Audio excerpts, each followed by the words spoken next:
L'histoire de la façon dont une petite principauté frontalière s'est transformée en l'un des empires les plus puissants et les plus durables de l'histoire de l'humanité est un processus qui s'est déroulé sur un siècle et demi de guerres incessantes, de manœuvres diplomatiques et de réformes administratives. Né au carrefour de deux civilisations déclinantes, byzantine et seldjoukide, l'État ottoman ne s'est pas seulement imposé pour combler le vide de pouvoir qui en résultait. Il a également créé une nouvelle structure impériale qui, pendant de nombreux siècles, a façonné le destin du Moyen-Orient et de l'Europe du Sud-Est. À la fin du XIIIe siècle, la carte politique de l'Anatolie ne présentait aucun centre de pouvoir unique.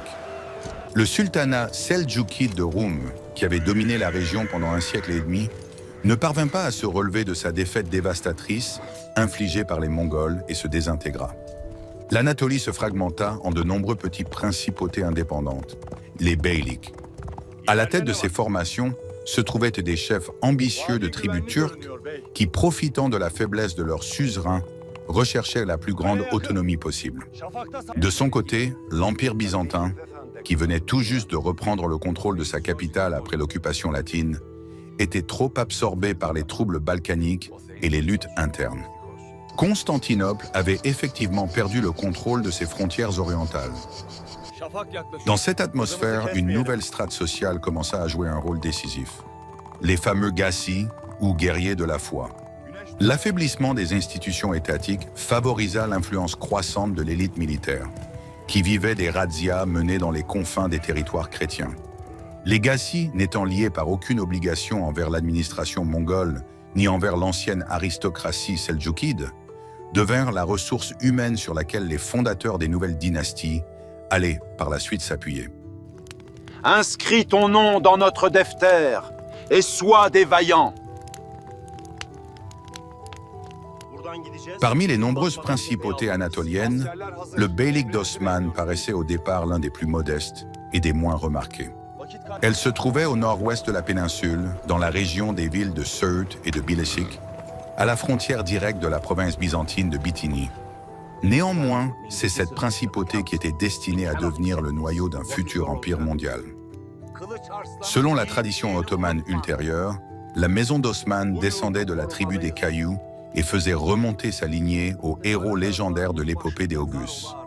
Le père d'Osman, Ertuğrul, aurait reçu ces terres en fief du sultan seldjoukide en récompense de ses services militaires.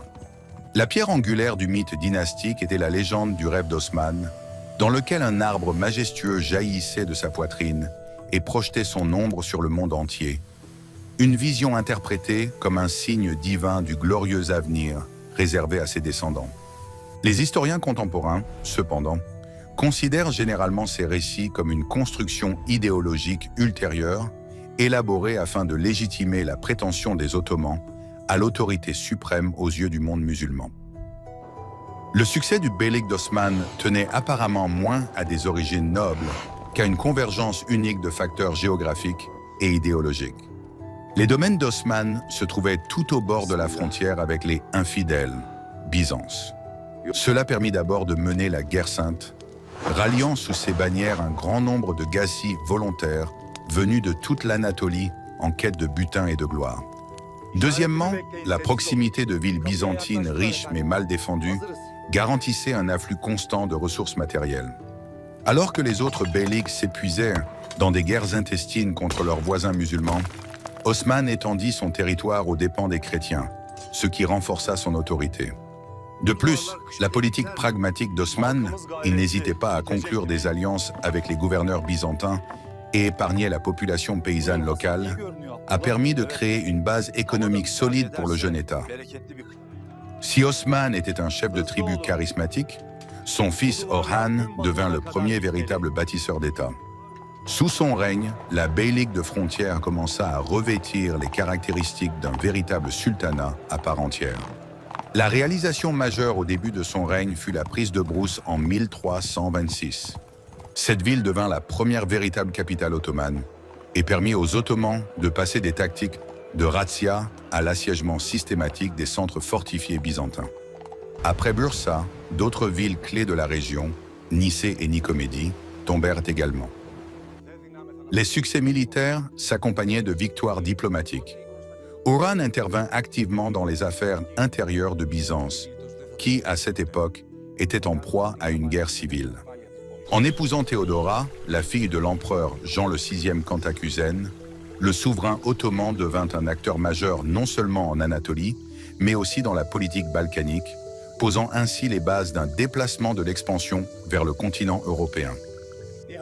Le règne de Mourad Ier a marqué le tournant vers une expansion occidentale plutôt qu'orientale comme stratégie centrale de l'État. Dans ce processus, le passage des troupes ottomanes à travers les Dardanelles et la prise d'Andrinople dans les années 1360 ont joué un rôle immense. Le transfert de la capitale d'une ville anatolienne à une ville européenne transforma l'État ottoman, tant symboliquement que concrètement, en une puissance balkanique. Constantinople se retrouva à l'arrière des Turcs, coupé de ses alliés potentiels en Occident. Murad Ier se révéla un stratège brillant, battant méthodiquement les forces dispersées des souverains balkaniques. La bataille de Chernomène sur la rivière Maritsa en 1371, au cours de laquelle les seigneurs féodaux serbes furent écrasés, ouvrit la voie aux Ottomans vers la Macédoine. Son règne culmina lors de la bataille du champ de Kosovo en 1389, où les deux commandants périrent, le prince serbe Lazare et le sultan ottoman lui-même. Malgré la mort du souverain, les Ottomans remportèrent une victoire stratégique, brisant la résistance des principautés serbes indépendantes. Parallèlement à ces victoires militaires, Mourad Ier posa les fondations du système administratif ottoman classique. Sous son règne, le système de concession de terres accordé aux sipahi, cavaliers, en échange du service militaire prit sa forme définitive. Cela a permis de maintenir une vaste armée de cavalerie sans dépenses directes du trésor.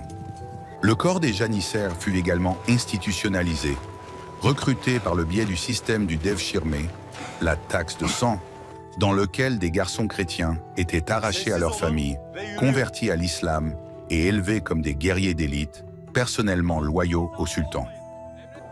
Le fils de Mourad, Bayezid Ier, qui gagna le surnom de l'Éclair en raison de la rapidité de ses campagnes, chercha à transformer une confédération lâche de domaines vassaux en une monarchie absolue centralisée. Il agit avec une énergie prodigieuse sur les deux fronts. Dans les Balkans, il acheva la conquête de la Bulgarie et de la Thessalie, écrasa les croisés lors de la bataille de Nicopolie et imposa un blocus à Constantinople, tandis qu'en Anatolie, il soumit par la force la plupart des beyliks turcs indépendants, ce que ses prédécesseurs avaient évité de faire. Cependant, cette politique agressive de centralisation et le mépris des intérêts de la noblesse locale d'Anatolie finirent par se retourner contre Bayezid. Sa progression rapide vers l'Est le mena à un affrontement avec Tamerlan. L'excès de confiance de Bayezid ainsi que sa sous-estimation de son adversaire provoquèrent la bataille fatale d'Ankara en 1402. L'armée ottomane fut complètement mise en déroute, principalement parce que les beys anatoliens le trahirent et rallièrent Tamerlan, qui leur avait promis de rétablir leur indépendance. Bayezid lui-même fut capturé et mourut peu après en captivité. La catastrophe d'Ankara a conduit l'État ottoman au bord de l'extinction. Tamerlan rétablit l'indépendance des beyliks anatoliens et partagea les terres ottomanes entre les fils de Bayezid, provoquant une guerre civile brutale connue sous le nom de interrègne ottoman. Pendant plus de 10 ans, les deux frères se sont affrontés, comptant sur le soutien des Byzantins et des souverains balkaniques. Il semblait que l'Empire allait s'effondrer au moment même où il commençait à prendre forme, répétant ainsi le destin de nombreux États nomades.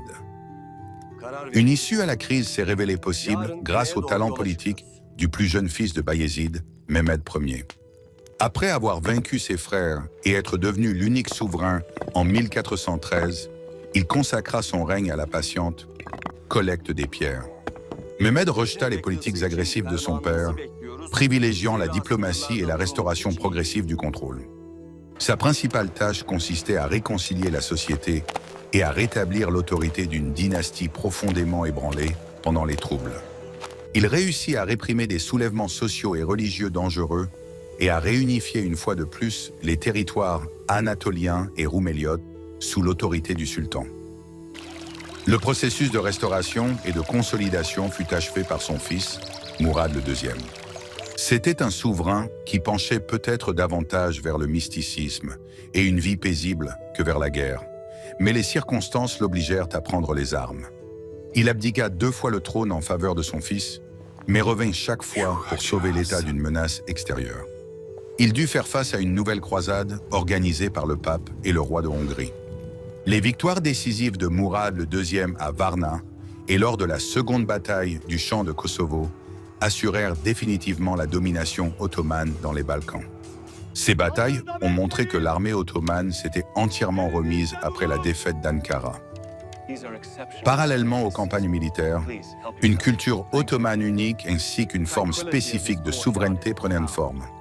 La première entité politique ottomane représentait une synthèse complexe de traditions. Des Seldjoukides, les Ottomans héritèrent de la culture de cour persane et des pratiques administratives. De Byzance, ils adoptèrent certains éléments du système fiscal et du cérémonial impérial. Au cours de cette période, un système juridique distinctif a vu le jour, combinant les normes de la charia avec une législation séculière, ce qui était essentiel pour gouverner un empire multiconfessionnel. Une étape majeure fut l'islamisation et l'urbanisation des terres conquises. La construction de mosquées et de madrasas non seulement embellissait les villes, mais servait également d'instrument pour asseoir l'autorité dans les nouveaux territoires. Ainsi, les Ottomans parvinrent non seulement à conquérir d'immenses territoires, mais aussi à instaurer un système de gouvernement stable, capable de survivre même à des bouleversements tels que l'invasion de Tamerlan et une guerre civile de 10 ans. À la fin du règne de Mourad II, l'État avait retrouvé son statut d'empire, disposant d'une armée puissante, d'une administration développée et se trouvant prêt pour sa plus grande entreprise historique, la conquête de Constantinople.